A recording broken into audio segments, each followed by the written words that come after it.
ହଂସର ସାଙ୍ଗ ଆସି କହିଲା, କଳସି ତଳେ ପଡିଗଲା। ସେ ଥିବ ସବୁ ପବିତ୍ର ଜଳ ତଳେ ପଡିଗଲା। ଏବେ ଆଉ ପବିତ୍ର ଶିବଲିଙ୍ଗରେ ଉପରେ ଢାଳିବ କଣ? ମଲ୍ଲିକା ଆସି କହିଲା, ଛାଡ ଏସବୁ କଥା, ମତେ ଆଗେ ସାପ ଆଗରୁ ବଞ୍ଚାଅ। ଜଲେବି ଆସି କହିଲା, ଦିଦି ଦିଦି ବଞ୍ଚାଅ ମତେ। ମଲ୍ଲିକା ଆସି କହିଲା, ବଞ୍ଚାଅ ବଞ୍ଚାଅ କହିବ ବଞ୍ଚାଅ, ସାପ ମୋ ପଛରେ ଗୋଡେଇଛି, କାମୁଡି ଦବ ଆମକୁ। ଜଲେବି ଆସି କହିଲା, ଦିଦି ଦିଦି ତମକୁ ଆଗେ ଗୋଡେଇନି, ମତେ ସେ ଗୋଡେଇଛି।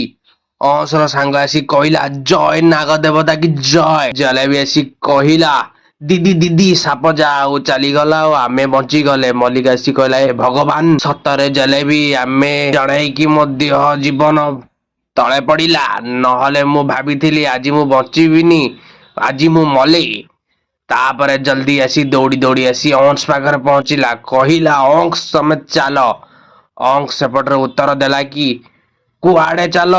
ଭଗବାନଙ୍କ ପାଇଁ ଯୋଉ ପବିତ୍ର ଜଳ ଆଣିଥିଲ ତାକୁ ତ ତଳେ ପକେଇଦେଲ, ତା ସହିତ ନାଗ ଦେବତାଙ୍କୁ ବି ଅପମାନ କଲ। ସେଠି ଯାଇକି କରିବ କଣ ତମେ? ଦିବ୍ୟା ଆସି କହିଲା, ମଲ୍ଲିକା ଆସି ଦିବ୍ୟାଙ୍କୁ କହିଲା, ବୋଲ ବମ ରେ ଯିବା ଆଉ ଭାଇଙ୍କ ସାଙ୍ଗରେ ମିଶିକି ଶିବ ପୂଜା କରିବା।